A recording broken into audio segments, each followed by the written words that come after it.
It is such a personal pleasure and honor for me to introduce my friend, former colleague, fellow sports fanatic, and not to mention newly minted author, Ambassador Susan Rice, who will be speaking with us about her new book. It's called Tough Love, My Story of the Things Worth Fighting For. Now, even if you were someone who didn't know who Susan Rice was, if you were someone who didn't know about her trajectory from wunderkind on the National Security Council to youngest regional assistant secretary at the State Department, to her appointment as the United States ambassador to the United Nations, and then to national security advisor, and even if you didn't know that she should have and would have been named Secretary of State, but for hyper-partisan Republicans in Congress who were simply salivating to derail her, you would still find her life worthy of a memoir. Tough Love is her first book, and what a book it is. The narrative follows the arc of her life and her work, an evolution of her triumphs and trials from her childhood growing up right literally here, basically in this neighborhood, and through her celebrated diplomatic career. Now, this may sound like the usual autobiographical boilerplate from a high-ranking former government official, but don't be fooled. Anyone who knows Susan, and by the way, I've been lucky enough to have known her for a very long time. We first met 30-something years ago, I think, when she was either a senior or had just graduated from Stanford. And then we went on to work together in both the Clinton and Obama administrations. But anybody who knows Susan knows that she is not the sort of person who is going to tell her story by smoothing over the rough edges or pulling any punches. Susan has always been fearless in her approach to work and to life.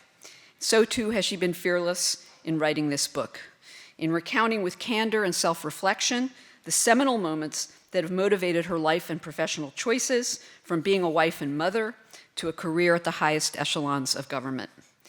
Now, let me just digress for 1 second and say that Brad and I and everybody who works at PNP, we read a lot of books. It's sort of, it's what we do, right? So we have to read them as a part of our living. And I just want to say that memoirs are an especially hard kind of book to write. They are very, very tricky genre of literature. And as a result, they usually, or at least often, are not very good.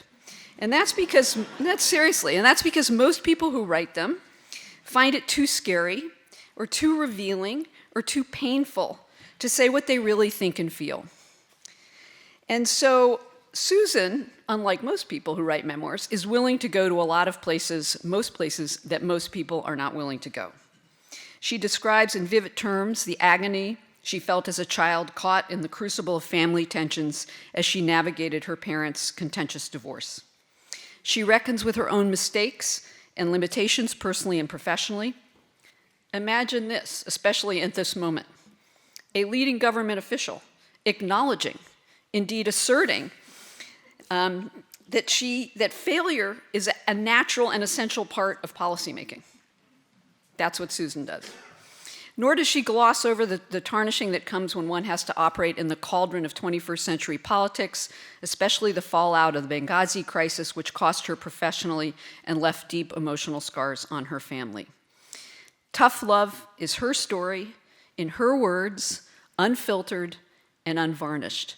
Exactly what a great memoir ought to be and what it is. Now, speaking of great memoirs, we are also thrilled and honored to have Secretary Madeleine Albright in the house tonight.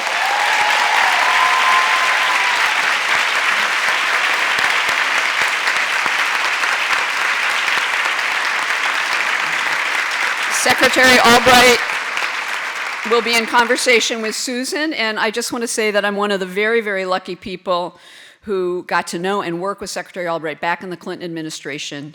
To me and to so many others, she's a mentor and friend and a constant inspiration. I'm sure most of you are well aware of her career highlights, but just in case you've been hiding in a cave for the last few decades, let me just remind you that she was the first woman ever named Secretary of State. Before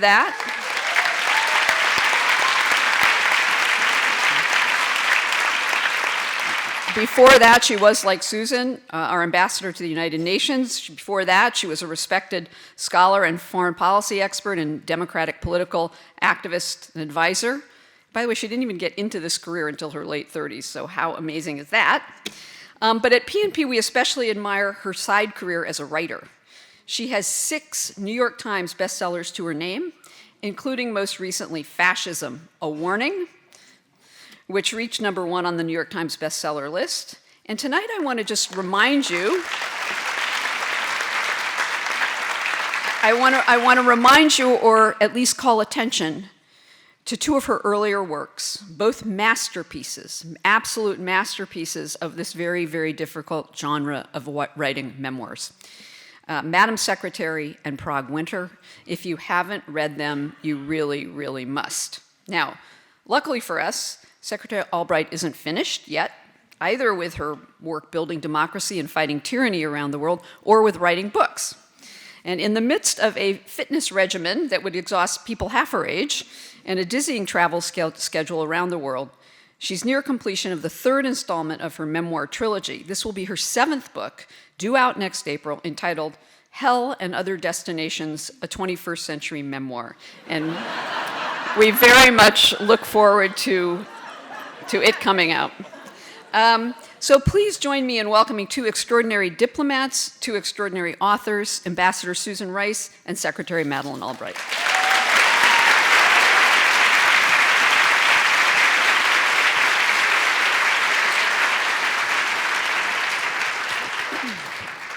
Well, thank you so much. It's really terrific to be here, and I can't think of anything more fun than what we're about to do. Let me just say, this is not going to be kind of a normal, moderated conversation. I'm usually the one being asked the questions, but I think that we are going to surprise you a little bit. The thing that I think is important for all of you to know is how long and how well I have known Susan. I first actually, it all began here in Washington. I came to Washington, I was put on the Beauvoir board, and then I became chairman of the board, and I thought it would be interesting to put on one of the people that I had met recently, Lois Rice, to be on the board. And so I put her on the Beauvoir board, and then we became very, very close friends. And Susan is in age between my twin daughters and my youngest daughter. They all went to school together at various times. The part that really happened was that we spent every Sunday together. My husband played tennis with her father. We all went out to eat and do... At Hamburger Hamlet. Hamburger Hamlet. You, however, ate hot dogs and had mustard all over your face. But we spent an incredible amount of time together, including when we went back up to Long Island in the summer, and the Rices came up to be with us. I mean, we really have spent an incredible amount of time. And I do think that I do qualify as your sub-mother or additional mother or whatever. You are the closest thing I have to a mother now. Well, I mean, really, just unbelievable friends. And so I think that I hope as we talk about all this that you keep all that in mind, because it really is what this is all about. And we have stayed in touch through everything. And you were my boss. That's true. And we my had mentor. the same job, That's you know. So any number of things. So we're going to wander around a little bit in terms of the things that we're going to talk about. Before we wander, can I just say thank you to Alyssa and Brad and Politics and Prose, and to all of you for being here. You guys are about to make me cry when you started this thing, and that's what I'm most trying to avoid tonight. But it's wonderful to see so many friends and colleagues here, and I could not ask for a better partner in doing this. Madeleine, thank you so much. You mean the world to me. Really fun.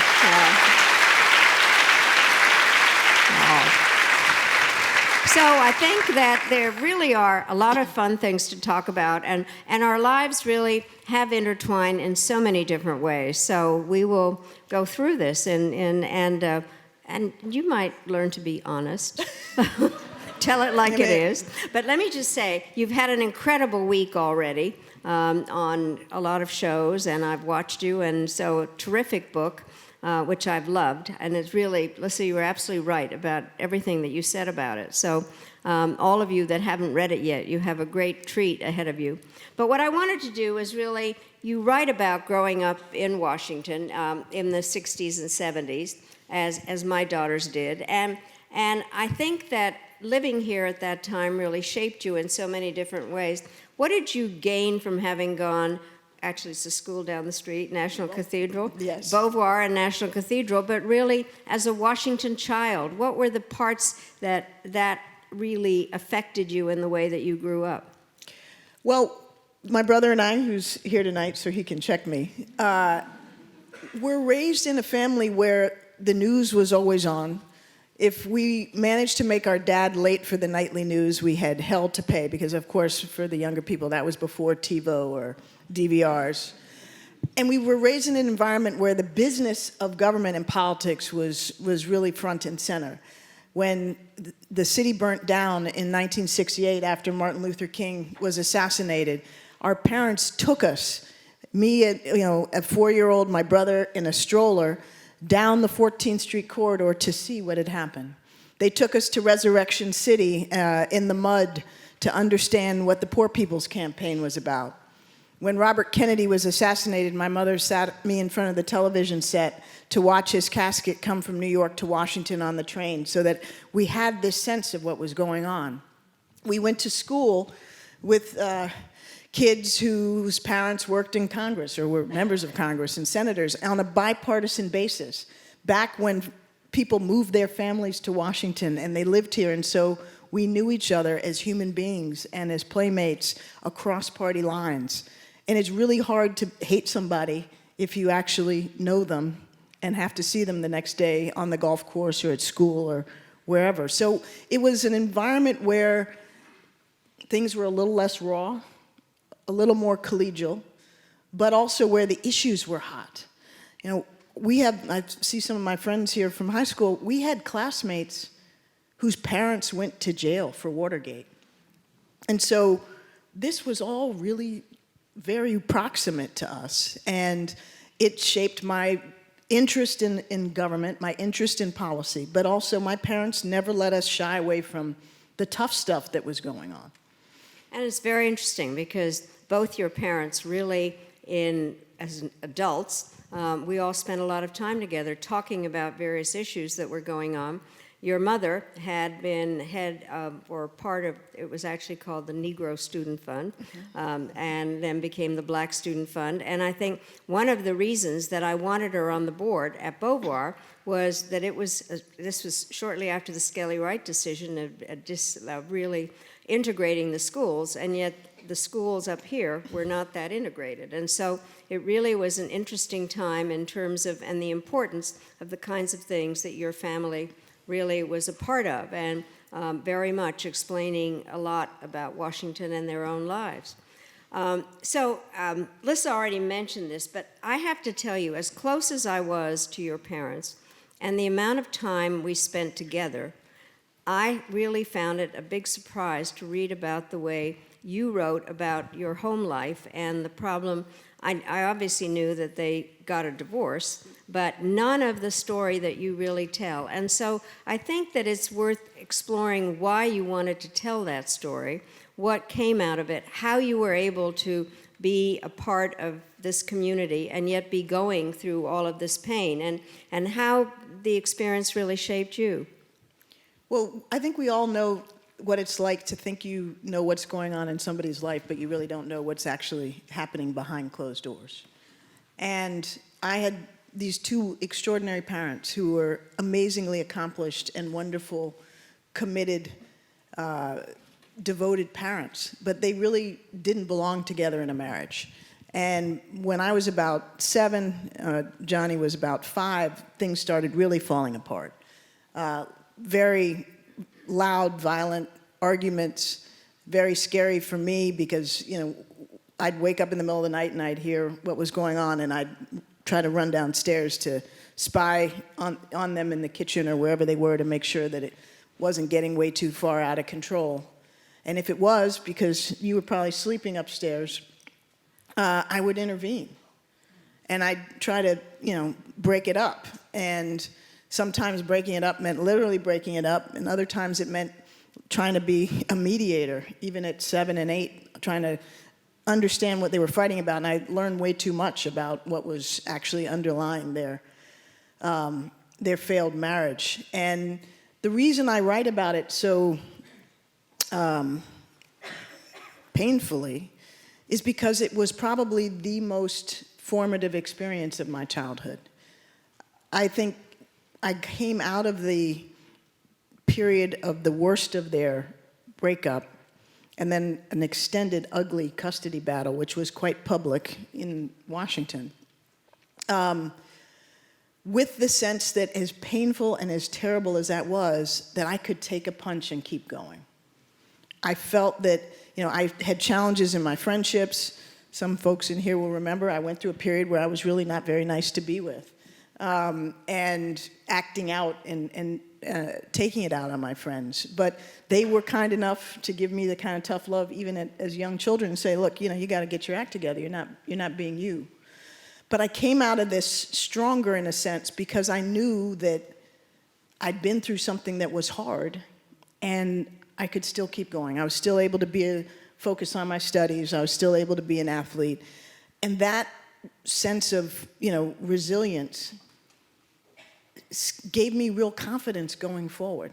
And I think, when much later in life, I ended up in work that required negotiation and mediation, I inadvertently developed some skills that I didn't know I'd need.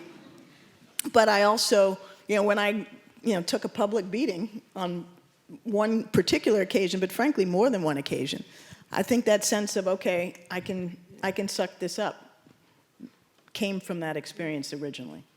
Well, it's you really write about it very, very honestly, and I kind of was surprised at myself that how your family hid it in so many different ways while you guys were going through all of that. It's kind of comforting to hear that we actually hit it, because You it did. seems so There's obvious. no question, and I Right? think there is no question about the amount of time we all spent together. Absolutely. In a number of different ways. So one of the things, when we were talking about the fact that your book was done, we were talking about book tours and all that, and how our life were similar and different at the same time. Now, the big difference is that our age difference, but our experiences as far as being women in foreign policy are some of the things that we've talked about and shared. But one of the things that we began to talk about, and I think we need to explore it more here, is I'm an immigrant, and I came here when I was 11 years old, and all I ever wanted to do was to fit in. I didn't want to be different. I wanted to be like everybody else, chewing gum and reading comic books, and my problem was that my parents were so ethnic. My mother served crazy food and read people's palms, and my father wanted to fit in Colorado, which meant fishing, but he fished in a coat and tie, so it wasn't easy, and all I wanted to do was just to be like everybody. And you were actually doing the opposite in many ways. And so we talked about that, and then what it meant when we actually had jobs. As Lissa mentioned, I had a very early job when I first left college, but then I had children, and I didn't have a job until I was 39 years old. And you were like 10, 15, 12 years younger than that when you had your job on the National Security Council. So I do think our differences in terms of how we dealt with being the only woman in the room, except when you and I were in the same room, but I do think that there was a different approach. And what made you the way you are, and what made me the way I am? Well, I think what made me the way I am is in part, I come from immigrants on one side and the descendants of slaves on the other. My immigrant side were immigrants from Jamaica who came to Maine in 1912. And so they stood out a little bit too.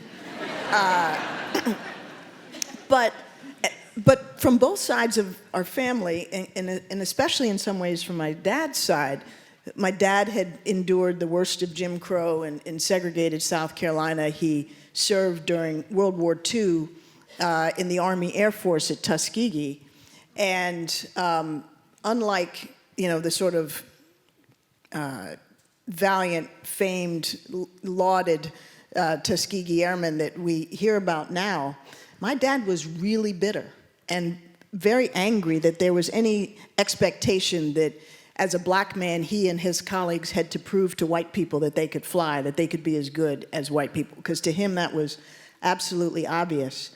And he also resented having to serve in a military fighting for freedom for everybody but African Americans. And so his whole mantra and mindset that he raised us with was, don't take crap off of anybody.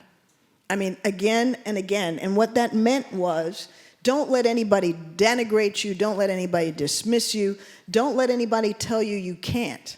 So when I found myself as the only woman or one of few African Americans, or 20 or 30 years younger than my colleagues at the State Department, in the back of my mind, rather than trying to fit in, which, I wasn't trying to stand out, but I wasn't trying to fit in, I was trying to be who I was, and my perspective was, and if folks don't like it, to hell with them.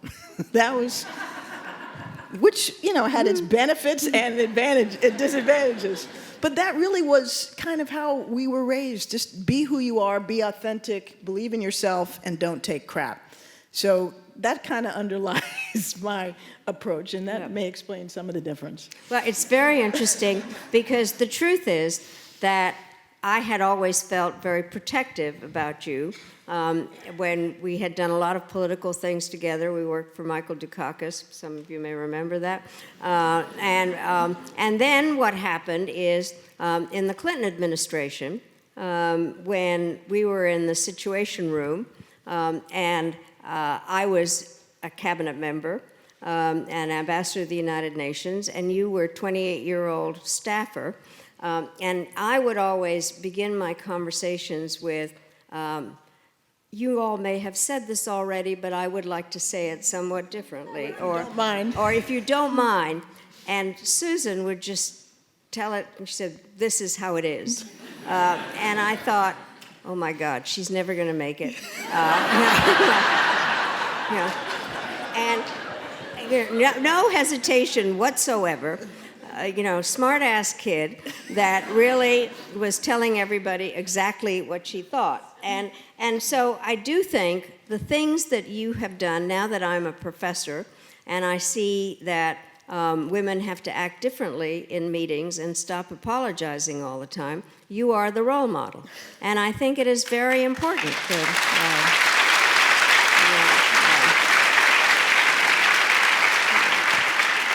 to have your role model call you a role model is incredibly moving. But, I do think that, and I'm sure when you talk to your daughters, Alice and Ann and Katie, they'll say the same thing. There is something I saw about my mom's generation that is a little different from mine, and I hope our children, my daughter Maris's generation, Kiki, you and you guys will be even stronger, that because you all were at the vanguard of your professions, and my mother was a very accomplished professional, obviously Secretary Albright, Alice Rivlin is another person who I knew growing up who was also a role model, who went on to be the vice chairman of the Fed and director of OMB in the Congressional Budget Office.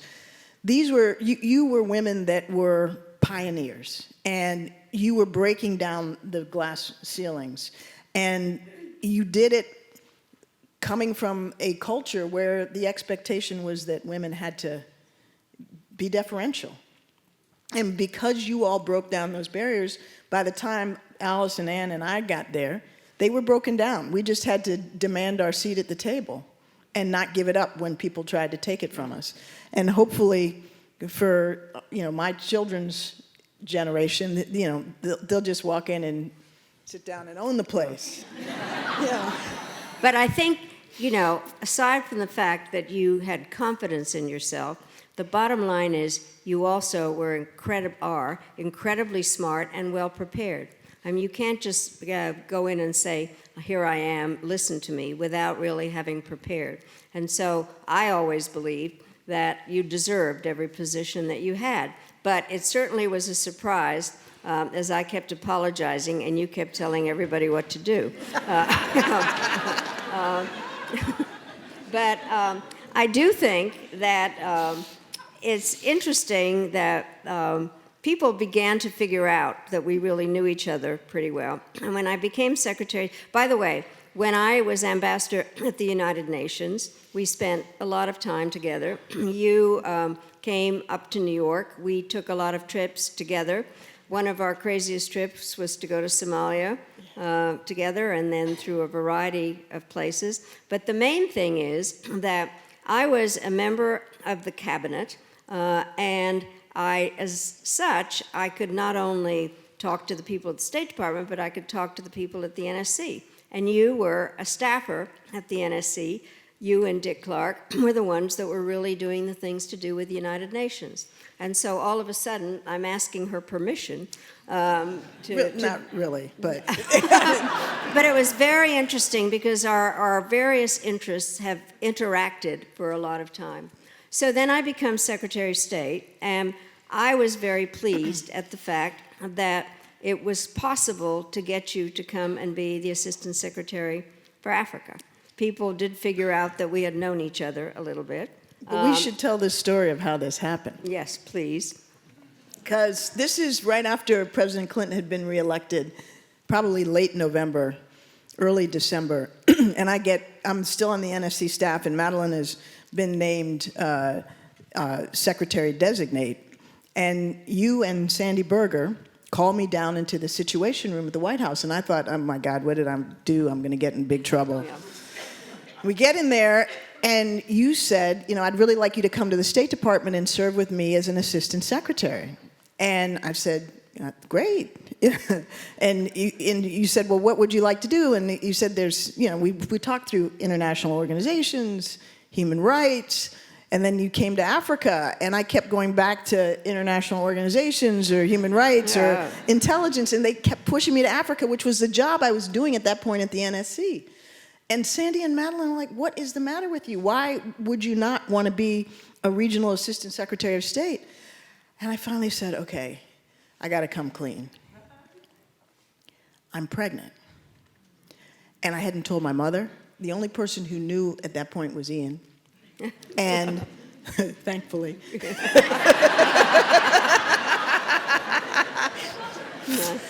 And I had to confess to you guys that my hesitation was about taking a job knowing that I was going to have a baby where I would be having to travel a lot.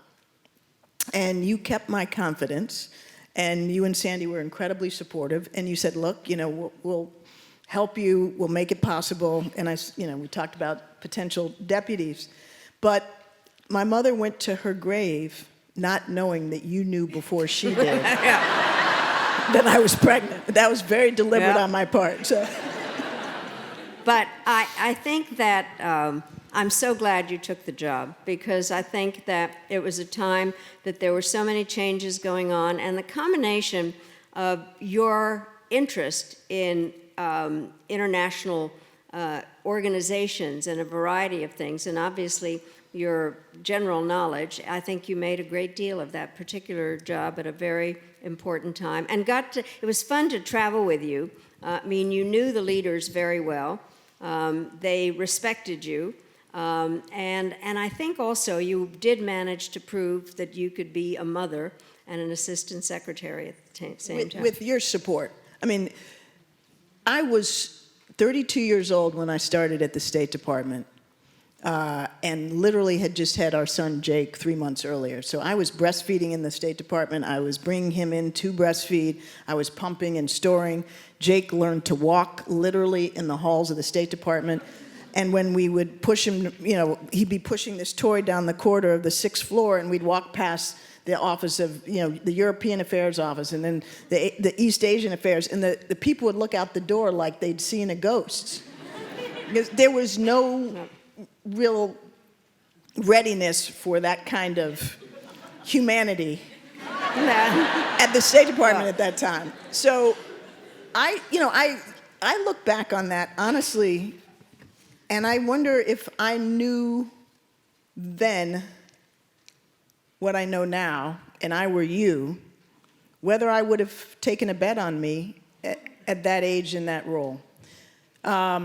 And I think it worked out, so you get credit for being right, I hope. But, to be that young in an institution where tenure and experience and rank is so important was a real challenge. And I write in the book about how I how I screwed up. One day after our embassies had been bombed in Kenya and Tanzania, and we were, all dealing with the stress, as you know, of that experience, a couple months later, we got a huge, terrifying threat stream, meaning that we got reliable intelligence, which was specific about date and time, that suggested that multiple U.S. embassies in Africa were going to be attacked the next day. And I ordered all of our embassies on the continent shut down for that next day, which was the right thing to do, I think, but I forgot to tell any of my bosses. And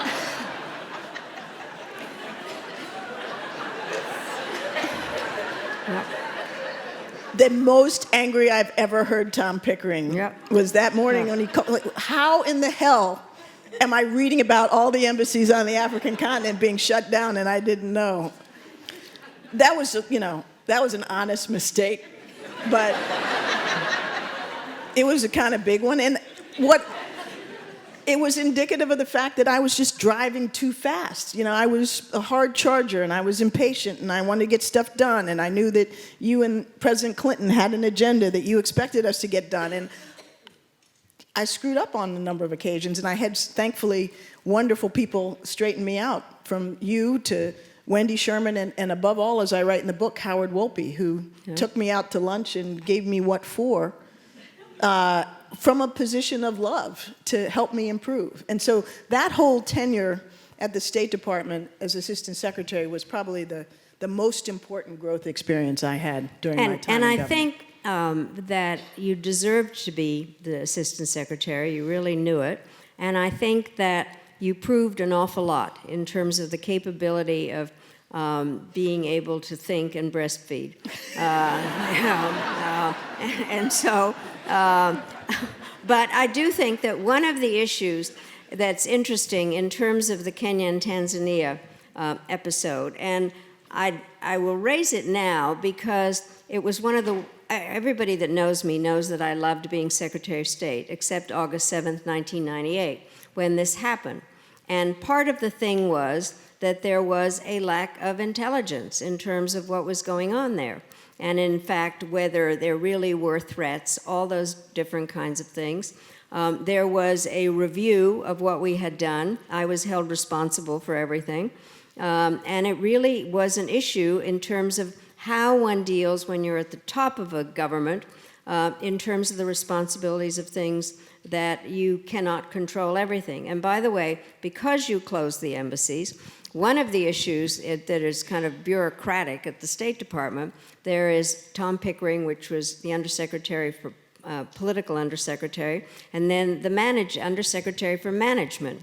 Management people always want to close everything. Political people usually want to keep them open. Right. But you, and as a result of what you did, I then had to take on the responsibility of every day getting a security analysis of trying to figure out when people would come in and say there's a unidentified Vespa in front of the embassy in Greece, and trying to figure out whether you closed embassies or not. So basically, a lot of it is a learning experience. And I think that there was a review board.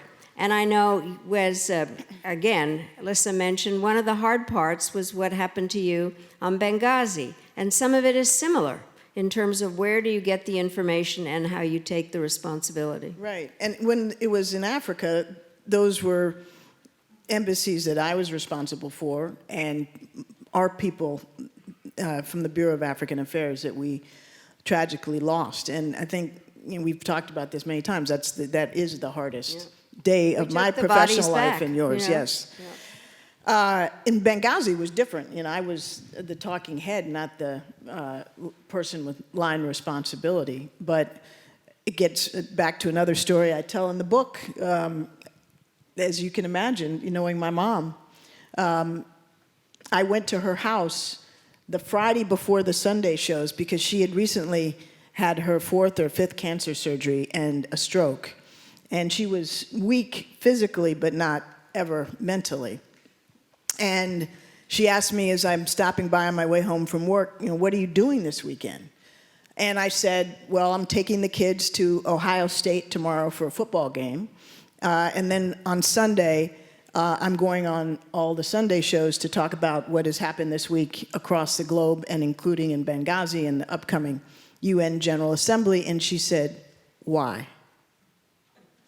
And I said, because the White House asked me to, and You were I'm UN a team ambassador player. at this Yeah, I'm a time. UN ambassador. And I said, yes. And she said, well, where's the Secretary of State? Where's anybody else? Why you?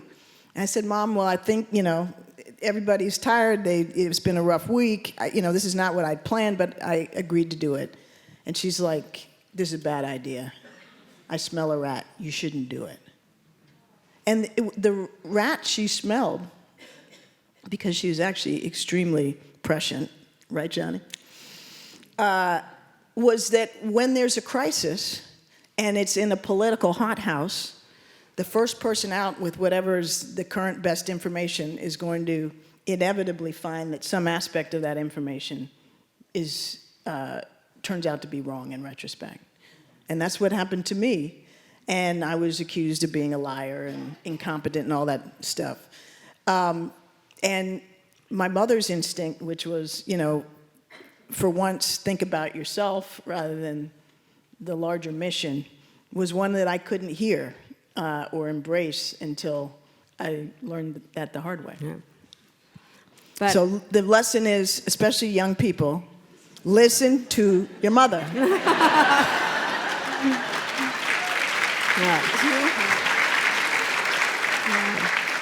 So, Hear that, Maris?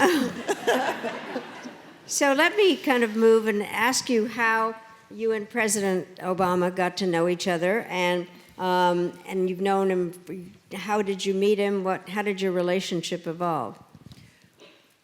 Well, it started in 2004 when he was running for the Senate as a state senator from Illinois, and I was working on the Kerry for President campaign as one of Kerry's foreign policy advisors.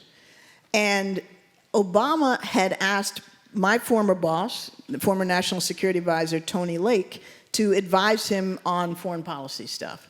And Tony thought that it would be wise for Obama and me to be in communication because Obama needed to know, what Kerry was thinking about certain hot issues and make his own judgments about whether to align himself with the nominee's policies or not. So Obama and I talked a few times on the phone that summer, but I'd not met him, and I'd only seen him on the television when he gave his famous keynote address at the Boston Convention. And it was a night that I'd hoped to get to the arena, but wasn't able to, and I was staying back working at headquarters. And so I'm watching this on television and seeing something I'd never seen before, quite frankly, which was an African-American leader of my generation who shared my values and seemed to reflect my aspirations for what we could be as a country.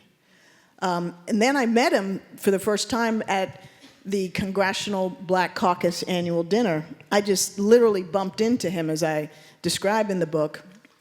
And he said, oh yeah, I know, we spoke on the phone, thank you for being in touch. And that was really the end of it until he came to the Senate.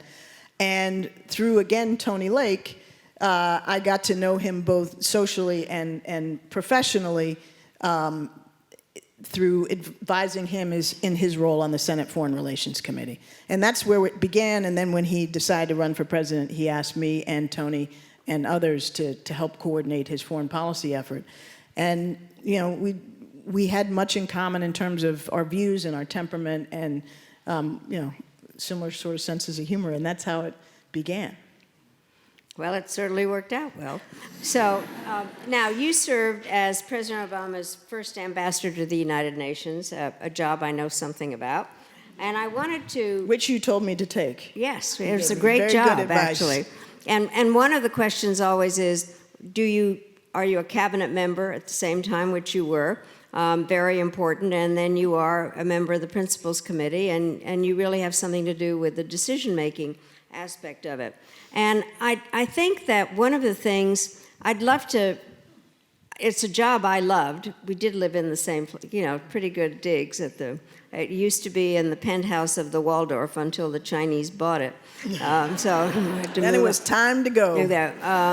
But I do think, can you talk a little bit about what it made you think about how multilateral institutions work and what the role of the American ambassador is and how you felt in that particular job? Well, you were absolutely right to advise me to take the job. It's a great job. But the UN, as I joke in the book, can sometimes feel a little bit like the Star Wars cantina. And you get all these people with their unique, different, shticks and experiences and perspectives. And especially around the General Assembly when, you have people from Gaddafi to Ahmadinejad showing up, giving their frightening Halloween speeches. But it's also a wonderful place because you get really to know the representatives from 190 plus countries around the world. And they are the cream of the crop from their own countries. Most of them have either been foreign ministers or about to be foreign ministers. And they're extremely talented and they're very committed. And the challenge of multilateral diplomacy is so much different, as you know, than bilateral diplomacy. It's more like being in Congress and trying to whip votes and build coalitions. And the coalitions are movable feasts. They're not the same ones on every issue. So it's a real challenge, and the negotiating part of it I really loved. I had a remarkable relationship that I write about in the book with the Russian ambassador, Vitaly Churkin. We had a extremely intense love-hate relationship. And we fought like cats and dogs in public, and then we go drinking and laugh until we cried. And he was one of the smartest and most devious people I've ever met. So you get that kind of experience. Yeah. But tell me how you viewed it. Well, very similarly. I loved it, and I think that I loved the multilateral aspect of it and having to have peripheral vision and trying to figure out who would do what on what issue. And as you point out, they kind of, people changed their positions depending upon what we were talking about.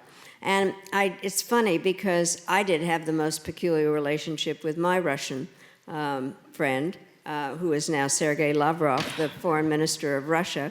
And so I make it a point of talking to every one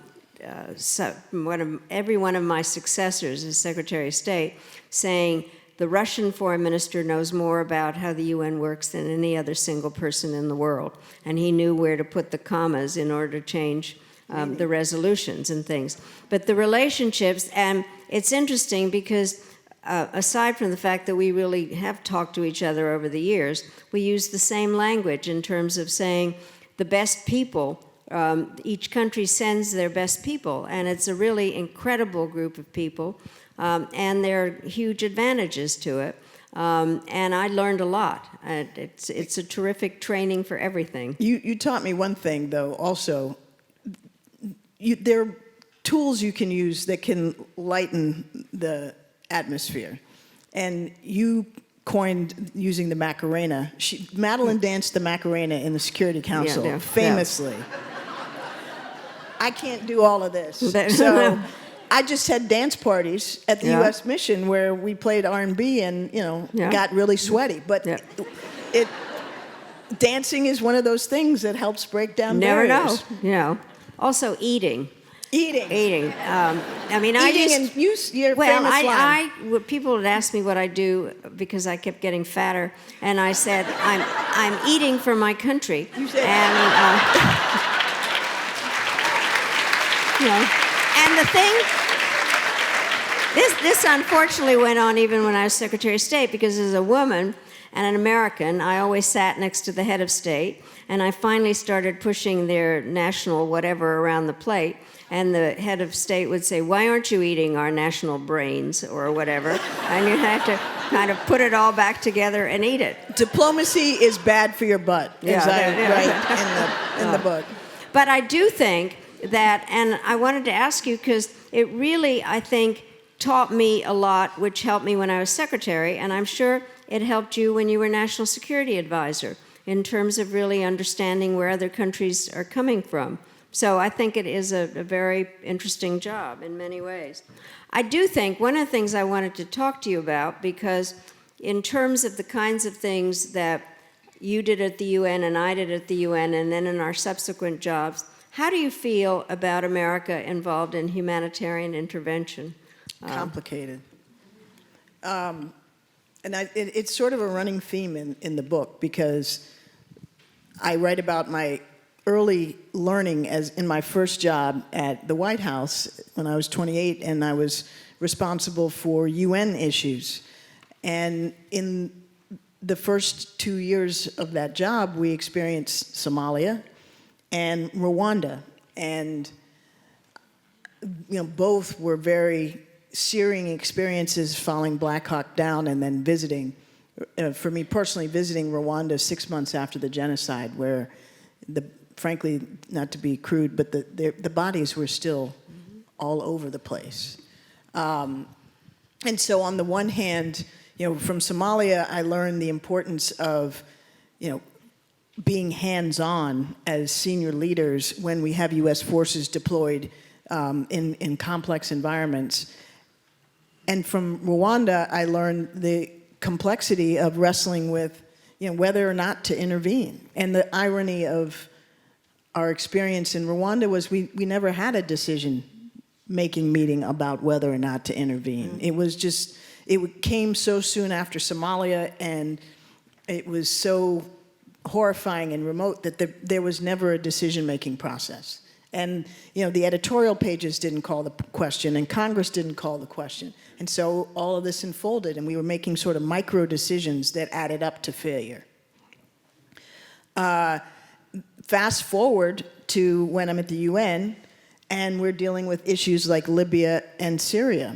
And the short version of this is, my conclusion is every situation is different. There isn't a one-size-fits-all. My instinct, my predisposition is for action. But where the costs of the potential operation way outweigh the benefits in terms of humanitarian survival, I think we can't always say yes. Sometimes we say yes. We said yes in Libya. We said no in Syria in terms of military intervention. And we can debate the merits of those decisions. And I try to wrestle with them pretty honestly in the book, how I was thinking about them at the time. But bottom line is, we can't always do what we want to do or should do when our responsibilities span not only the humanitarian, but the security consequences of whatever choices we make. So where and when we can, we should, I think. But that doesn't turn out to be everywhere.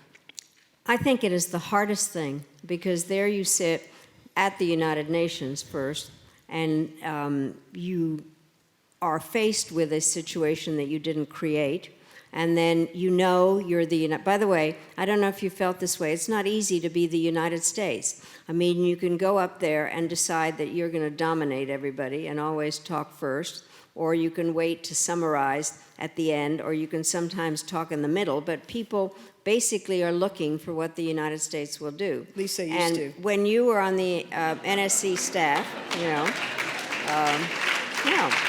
So I think that there is a question, do you use the power of the United States to help other people, or does it get you into more trouble? And I think both you and I have gone over, we've talked about this. That, by the way, is what women do, is go over the decision-making. Did it really work? Right. And not just assume it was brilliant. Perfect. Yes. All right. Perfect. Yeah. So I do think, and the Somalia one was something very early. Black Hawk Down really affected how people felt. We were doing things in Bosnia, and you and I have talked about Rwanda over and over again and tried to figure out why we did or didn't do. And it's there when there are other operations that one has to talk about, whether Syria or Libya. So I do think that it is one of the hardest things, and whether the United Nations has a responsibility, what the U.S. responsibility is. And so it is something when people say, why didn't you? Why didn't you? And we've gone through this together in many different ways. And I think when you, at least as I look back over the span of my tenure and wrestle with, what were the hardest decisions, they all fell into that category of whether or not to intervene for humanitarian purposes. And I think and Libya is a very hard one. And all the various aspects. We could spend forever on it. By the way, I do teach. You should come teach this with me, because we actually say the same things. So I do think that there are very hard decisions that have to be made. So let me ask you, one of the things that people ask me, what has been hard about being out of office? And one of the things that I've said is that people don't prepare you for is, how do you view your successor? So in my case, it was Colin Powell. In my case, plural. Well, so in my case, it was Colin Powell who gave the State Department computers and went around calling everybody troops, and was very popular. Now you have 4 successors, and so how do you view them? And how do you view the decision-making process at the moment on humanitarian intervention or everything else? Well, I actually describe in the book my interactions during the transition with Michael Flynn, and they were surreal. This was the locker-up guy, and when he came to my office for the first meetings and then 4 subsequent ones over about 12 hours, he was very subdued, very almost cowed by the weight of the job, had no interest in any policy recommendations we might provide, no interest in the over 100 memos we painstakingly wrote and edited. I'm looking at some of the folks who did this.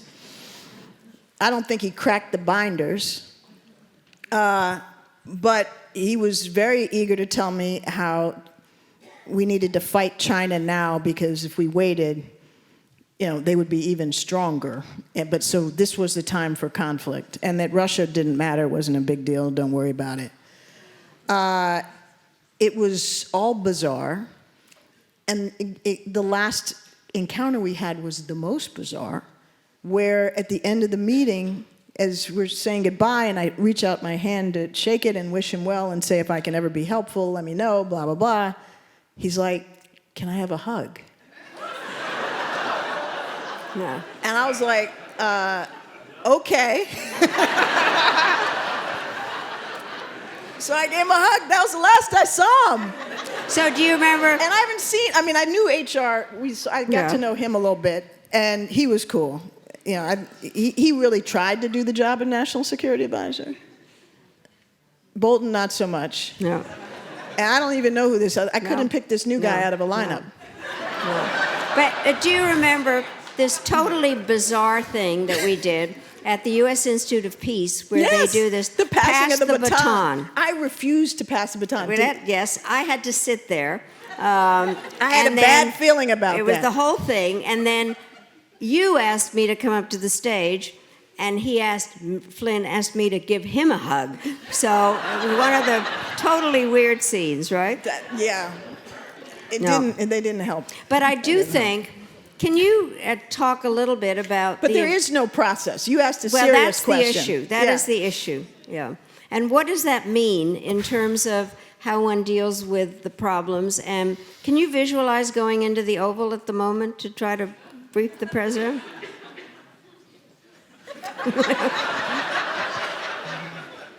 I'm trying really hard No. So the national security decision-making process really does matter, and you know that, and many people in this room know that, because what it does is surface the complexities of the issues. What are the risks if we do X, Y, and Z? What are the risks if we don't do it? What are the best options? What intelligence do we have? What analysis do we have? And then as senior leaders among the cabinet and our deputies, we make thoughtfully informed recommendations to the president. And the president is supposed to really dig in and weigh the issues and sleep on it, maybe even more than one night, and make the tough decisions. And now none of that is happening. There's no decision-making process, there's no paper process, and the president just does whatever comes into his head. And it's so dangerous. And one of the things I really hope that this book, Tough Love, will do is remind people what the process is supposed to look like and how we came to decisions. Doesn't mean we got them all right, not by any stretch, but that there is a normal way to conduct the business of the United States government when it comes to national security decision-making. And when we neglect to do it that way, all hell breaks loose.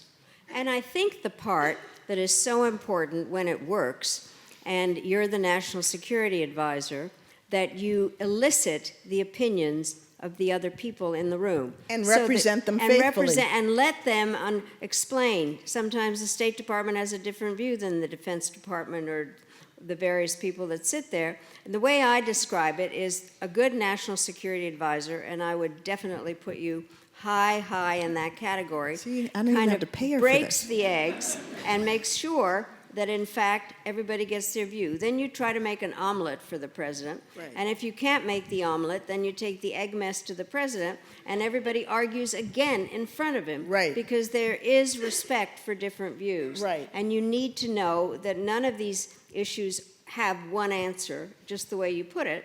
And I think that it's important. And the fact that this is not working is very dangerous. It really is. You know, I mean, so. and the other thing is, not to belabor this, but we've described the decision-making process, and then there's the process of rolling out the decisions. And that's important, too, because you're supposed to consult your allies, not surprise them. You're supposed to talk to Congress, let them know what you're thinking. You're supposed to then figure out, are we going to have a speech? Are we going to have a press release? How are we going to announce this in a thoughtful, measured, considered fashion? It's not supposed to happen with a, tweet at 4 a.m. on a whim and catch everybody by surprise. So the decisions aren't well prepared. They're not well thought through. And then we are undermining whatever the decision might be, even if he happened to get it right, and I'm hard-pressed to think of, there may be a couple. But then we're surprising the people that you need the buy-in of, particularly your allies, with this disparaging view of their utility by basically saying, I'm just going to tell you what we're doing. We're not in any way interested in your opinion. No, it's really a problem. It is very damaging. So I'm getting various signals. So I'm going to do a lightning round with you, and I'm going to ask you the kind of questions that people always ask me. So, what was your proudest moment in your jobs? What were you proudest that you had accomplished? Jeez. Since we're lightning, the Iran deal, the opening to Cuba, and the Paris Climate Agreement, all of which.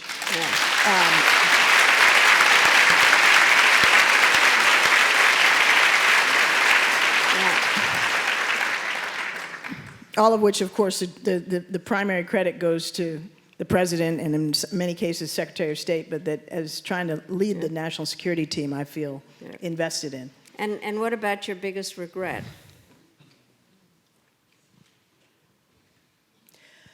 On a policy front, I think that we never found the right answer in Syria, and I'm not sure that there is. I'm not sure what would have been the right answer. I think one that I don't actually spend a lot of time on in the book, but that I wrestle with now often is Yemen. We got involved in Yemen in support of the Saudi-led coalition.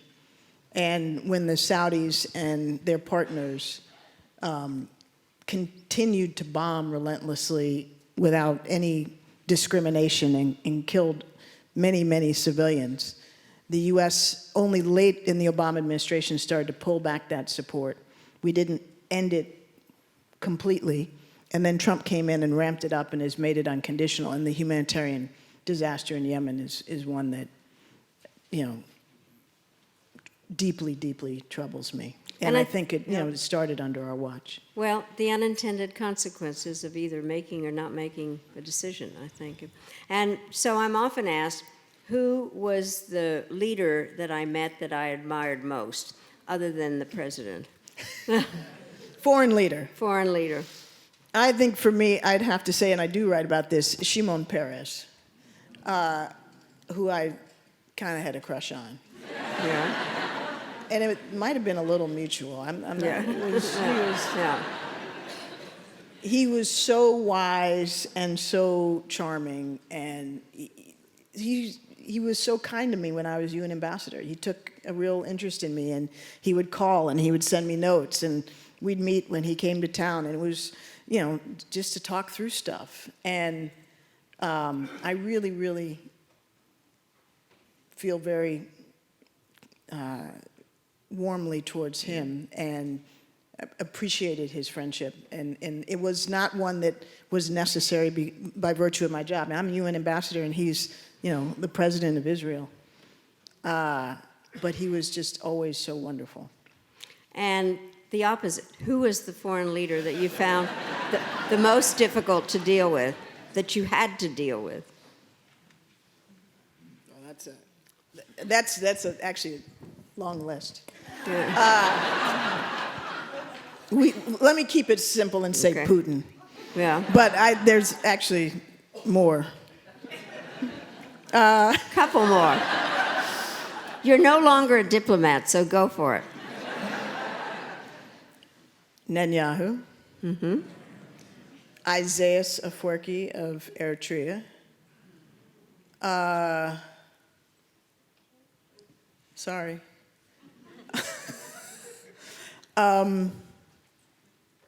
Mohammed bin Salman of Saudi Arabia. Yeah. Mm-hmm. I could keep going. Okay. But Erdogan. And I think the hard part is you have to deal with them at various times. My list is kind of similar. So, So what is your go-to-book tour snack that you would like? You mean what I eat when I'm on tour? Mm-hmm. Well, I'm only a week into it. Okay, what are you going to eat? No, but I already know the answer. Yeah. It's red wine.